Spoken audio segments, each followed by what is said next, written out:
Hi, my name's Mel from my Pilates Cornwall.co.uk, and I just wanted to have a quick chat with you about the scapula and the serratus anterior muscle. It's very common in a Pilates class that I see clients with scapulas winging off the rib cage.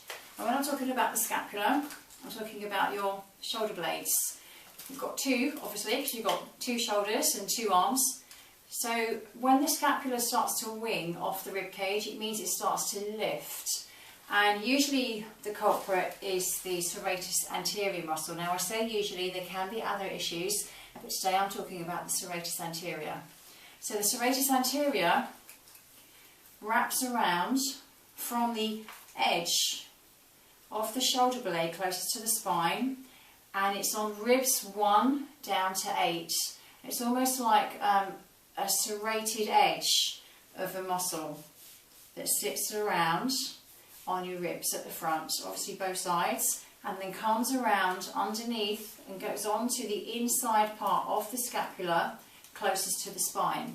So when I'm doing posture assessments, from the spine to the scapula should be around about 4 fingers width on both sides. And usually when I'm doing that assessment, I can usually feel quite easily if the scapula is lifting off the rib cage, because you can usually get your the first part of your fingers underneath the borders of the scapula. So what are you going to do about it? Okay, so to strengthen the serratus, with or without a weight, I've only got 1.5 kilos here. Taking the arm out to the side, lifting the arm up towards the ceiling, and then taking it back down again. 6 to 8 repetitions on each side, about 2 or 3 times, 2 or 3 sets. Making sure that when you're in that seated position, you don't have to do it on the floor, you can do it sitting on a chair or sitting on a stability ball. Whatever position, however you're sitting, please don't sit into your back, because it's not worth even doing the work if you're going to sit like that. And lengthening through the crown of the head so your head isn't moving or jutting forward when you're doing the work.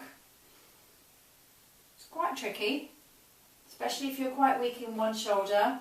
You'll feel one shoulder start to tire quite quickly, and there'll be a difference right and left. Okay, so that's one of the exercises that I like to do. I like to give to my clients to help correct their winged position. Also, you can bring the hands a little bit closer together. Come into a plank position on your toes if you want to, and just drop down and then push away. So you can feel yourself sinking down towards the fingers with the chest bone, and then pushing away with the sternum. Dropping and then lifting. So if my fingers were between your shoulder blades, you would feel as if you were pushing your sternum up towards my fingers, creating volume in the chest. So it feels as if your shoulder blades are wrapping around your ribs. Okay, I hope that's fairly easy to explain. I hope you've understood what I've said. If not, please send me a message at pilates@mypilatescornwall.co.uk. So that's all about your scapula, winging scapula, and the serratus anterior. Usually that's the muscle that we work with to strengthen it and to make sure that the winging comes back a little bit, and we try to get those ribs flat on the rib cage. Okay, have fun practicing, and again, if you need to ask me any questions, please go ahead, but thanks for watching.